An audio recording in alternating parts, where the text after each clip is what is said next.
Nah misalnya nih, anak laki-laki mau menikah, terus minta izin sama ibu bapaknya. Misalnya ibu bapak, aku punya ide gitu untuk melakukan poligami. Nah kira-kira dari Bang Kiwil dan dari Teh Fenty, apa yang akan diberi wejangan seperti apa gitu untuk menjalani kehidupan poligami?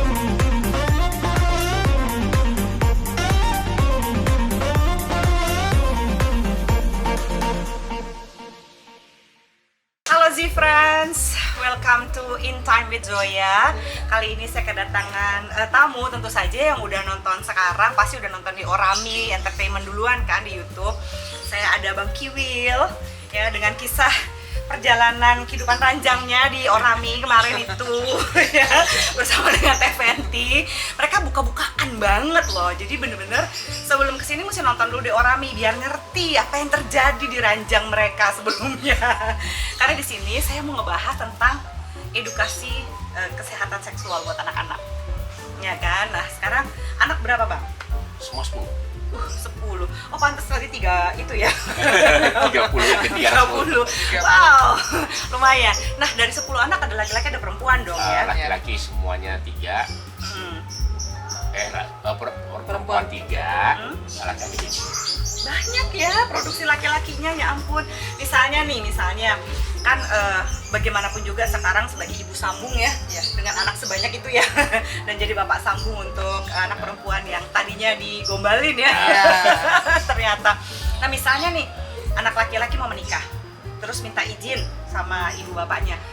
Misalnya ibu bapak, aku punya ide gitu untuk melakukan poligami. Nah kira-kira dari Bang Kiwil dan dari Teh Fenty, apa yang akan diberi wejangan seperti apa gitu untuk menjalani kehidupan poligami? Maksudnya dia masih mikir nih, saya mau monogami satu orang aja atau saya mau poligami gitu. Nah dia minta masukan ya dari Bang Kiwil dan dari Teteh, kira-kira masukan seperti apa untuk memberikan edukasi, memberikan bekal pada anak ini supaya punya pernikahan yang bahagia, poligami ataupun tidak. Kalau laki-laki ya, anak laki saya akan melarang. Oh gitu? Saya akan melarang anak saya untuk berpoligami. Oh iya? Iya. Wah, saya agak kaget juga dengan jawaban Saya saya. Kira akan malah melarang. dikasih Bang. Gitu. Oh gitu? Ya. Saya melarang. Karena kenapa? Dia harus belajar dari kehidupan bapaknya. Ya. Bahwa Perang dunia itu ya Bang? ya, karena memang tidak gampang, tidak mudah. Tidak mudah untuk seorang laki-laki berlaku adil. Dan Karena nggak ada adil. pertanyaan keadilan itu tidak akan pernah ada di mata manusia manapun. Ya. Karena manusia tempatnya salah. Jadi jangan mengatakan, oh saya adil, nggak, bohong, bullshit lah. Dan belum ada sejarahnya manusia ya, yang adil selain baginda Nabi. Loh, jadi kalau misalnya si anak itu mengacu kepada apa yang Bang Kiwil sudah jalankan, dia mengacu pada agama, misalnya dia juga anak muda ya, kadang-kadang kan anak tuh yang wah berasanya jago aja lah, hebat aja lah gitu ya. Bapak pernah kok dan kayaknya oke-oke aja walaupun caranya gini gitu. Kenapa aku nggak boleh? Kan agama juga nggak melarang gitu. Gimana meyakinkannya Bang? Nah kalau anak saya mungkin udah paham ya, udah paham semua tentang kondisi dan mereka Apalagi waktu perang adalah dunia juga tahu kayaknya mereka ya. dan anak-anak saya itu adalah semua laki-laki adalah penentang poligami. Oh. Semua anak-anak saya dan si Rifki ya, Nanda, kemudian Awil. Kalau Awil cuma sekedar bercanda kan. Kalau Awil kan masih kecil dia. Wil, mau punya bini berapa? Ya, ayah mah 3, Awil 10. Nah, jadi kalau itu masih kecil, jadi masih kontes masih bercanda ya kayak gitu. Nah, semua anak-anak saya itu tidak ada yang suka dengan. Menurut Abang kira-kira kenapa tuh Bang? Ya karena mereka belajar dari kehidupan. Oh bapak gue susah. Bapak gue sih begini terus gini. Padahal secara finansial dipenuhi loh. Semuanya. Tapi kan pada dasarnya lebih kepada kebahagiaan ya yang dihadapin sama kedua orang tuanya nggak normal atau gimana. Oh pengen gimana ini. Cuma ya mereka banyak belajar. Makanya saya kasih tahu sama anak-anak juga, dan anak-anak lebih sepakat bahwa saya nggak mau bakal poligami. Ya misalnya amit-amit nih ya, amit-amit gitu anak mengalami perceraian gitu ya, terus mereka bertanyalah pada ibu bapaknya gitu ya, meskipun kalau misalnya Teteh tuh cerai cerai mati ya, tapi istilahnya gimana ya gitu menghadapi perceraian seperti ini, kan pasti orang tua juga akan mengacu dan meminta, misalnya meminta saran atau bagaimana caranya bangkit dari sebuah perceraian, bagaimana menyesuaikan lagi. Apa saran dari orang tua gitu untuk membantu anak menghadapi perceraian, sakit hati, patah hati, trauma, ya kan? Ya. Nah itu kalau dari sisi saya ya, tadi saya bilang kenapa anak-anak laki saya tuh, anak yang laki-laki itu dilarang poligami. Saya bukannya ini, saya yang melarang gitu, kasih tahu. Nah tapi kalau anak perempuan saya itu dilarang ya, menolak poligami. Saya larang menolak poligami. Jadi kalau anak perempuan nggak apa-apa? Misalnya ada yang nggak mau boleh, poligami? dia nggak boleh melarang. Poligami itu ada. Jadi jangan berpikir bahwa wah saya nolak, nggak bisa. Makanya kalau laki-laki saya bilang kamu nggak boleh poligami. Tapi kalau perempuan nggak boleh menolak poligami. Karena itu jelas nggak ada. Ya, dalam bahasa apapun ada gitu.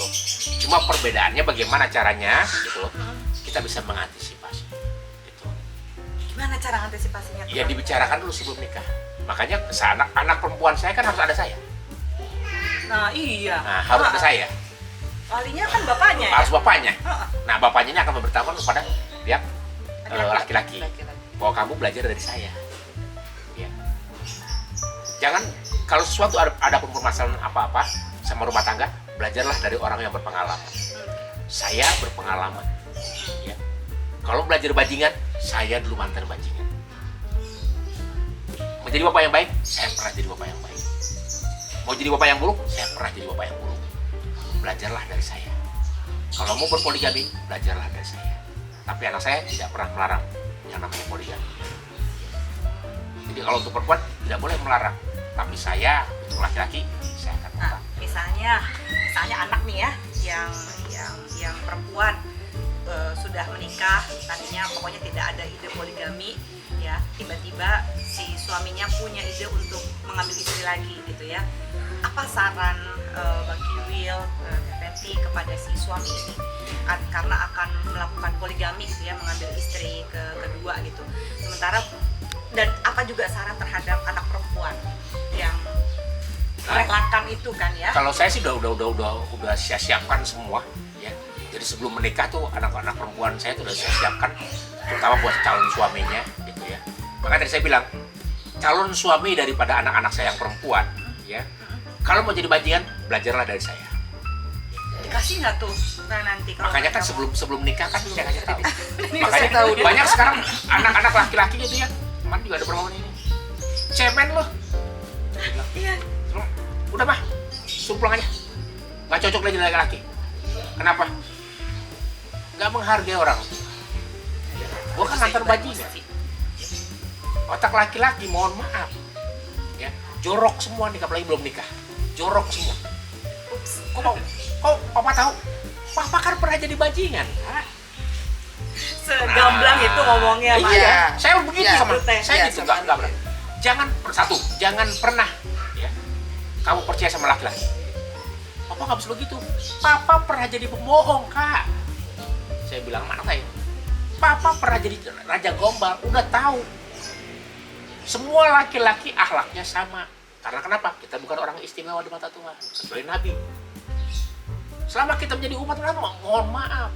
Hari ini ngomong A, besok B. Saya tantangin, mau nggak dia ngelamar?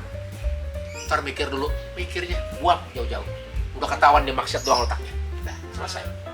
Dia kalau dia misalnya niat dia mau ngelamar, tapi misalnya mau menjadikan anak gitu ya, misalnya sebagai istri kedua gitu, gimana? Nah, itu yang makanya saya bilang ya. Sebelum menikah ya, saya kasih edukasi gitu. Kamu mau jadi bajingan? Saya kan pernah. Gitu saya 3. Tapi dikasih nggak? Tetap dikasih nikah. Makanya saya bilang pikirin dulu. Pikirin dulu ya. Sebelum kamu menikahi anak saya nih, sebelum jadi pikirin dulu. Karena resikonya bisa jadi ntar bini saya jadi bini tua, anak saya jadi bini tua. Ya kan nggak ada yang tahu. Tapi ingat, kamu harus pikirin. Kalau kamu pengen mikirin, belajar dulu, curhat dulu sama saya. Pak, bini muda kayak bini tua ya. Gimana sih kalau saya punya istri 2? Ngomong sama bapaknya. Karena bapaknya ngalamin itu. Bagus juga ya preventifnya. Kalau misalnya Teteh nih ya, terakhir ya Teh, misalnya anak akan menikah, terutama anak perempuan gitu ya, baik anak sambung maupun anak kandung gitu. Kira-kira pendidikan seks yang harus dipahami oleh si putri ini ya, yang akan memasuki kehidupan pernikahan gitu, itu ada tips-tips khusus nggak yang akan ibu berikan kepada anaknya yang akan menikah?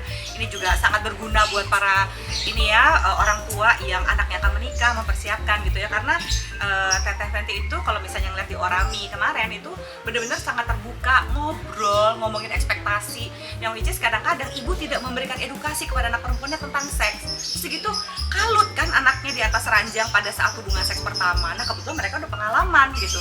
Kira-kira pembelajaran berharga apa yang kita akan kasih ke putri kita ketika dia akan menikah dan menghadapi kehidupan seksual yang sesungguhnya dalam pernikahan? Silahkan Teh.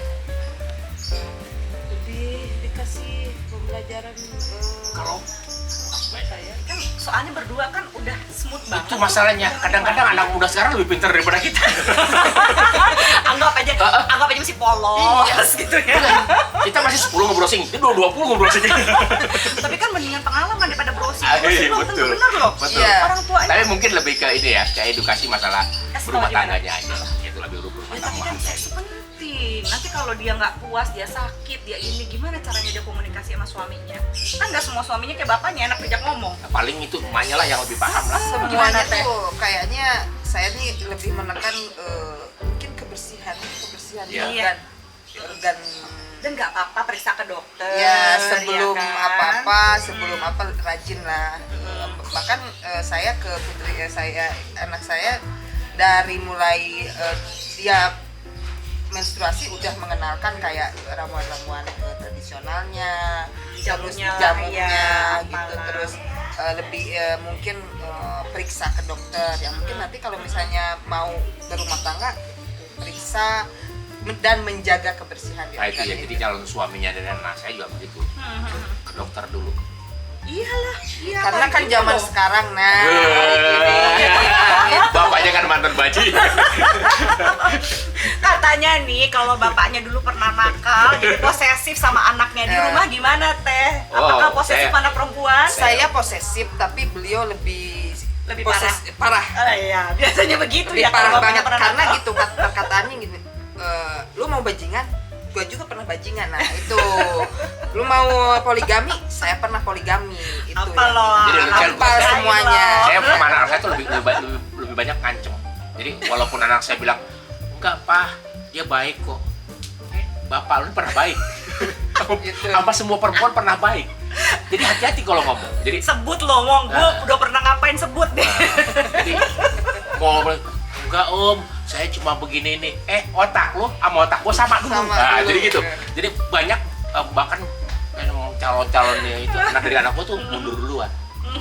Tapi ya mungkin sebagai penyaring ya, jadi Ya. jangan macem-macem lah. Kalau mau pacaran ya bener-bener mengenal Betul. gitu Jadi ya. gini, Gimana kalau kalau prinsipnya maknya? gini, gue pernah belajar dari beberapa teman-teman gue ya, ada kelemahan laki-laki ya. Ya, ketika dia baru kenal, ketika ada perempuan mengatakan mau nggak kamu ngelamar aku malam ini, Oke. ketika ada lagi yang mengatakan terus bagaimana uang, Kenapa? atau gini uang, ketika ada berdua. Tapi kalau misalnya laki-laki siap malam ini kamu saya lamar, fokus. Karena kenapa? Jelas. Ucapan itu nggak bisa dilisankan, tapi harus dipertanggungjawabkan. Oh iya, kalau Ketika ngomong doang semua orang juga nah, bisa. ketika dia datang, ya dia datang, saya tanya kenapa kamu mau menikahi anak saya? Anak bapak minta menantang saya untuk menikahi. Ya, tanggung jawab. Makanya saya bilang, saya bertanggungjawabkan omongan istri saya, calon istri saya. Jadi nggak ada keraguan. Ketika laki-laki sudah tidak ada keraguan, insya Allah masa depan. Kalau dia ngomongnya Ah. ya udah ya. Kalau banyak mikir emang Kiwil banget tuh. Jadi hati-hati yang naksir anaknya Kiwil ya, selamat gitu. Anda akan melewati masa ujian gitu ya. Ini contekan ujiannya bagi yang naksir anaknya Kiwil yang perempuan gitu ya. Dan buat yang laki-laki juga siap-siap akan dikasih edukasi sama bapaknya yang udah pernah nakal menghadapi dunia persilatan ini gitu ya. Thank you banget ya buat cerita edukasinya. Jangan lupa untuk ditonton dulu gitu ya, karena kalau mau tahu kehidupan ranjang mereka di sana, kehidupan mereka dengan anak-anak dan seks edukasinya, baru kesini ke YouTube-nya Zoya Amirin. Terima kasih Zifren, sampai ketemu lagi, bye.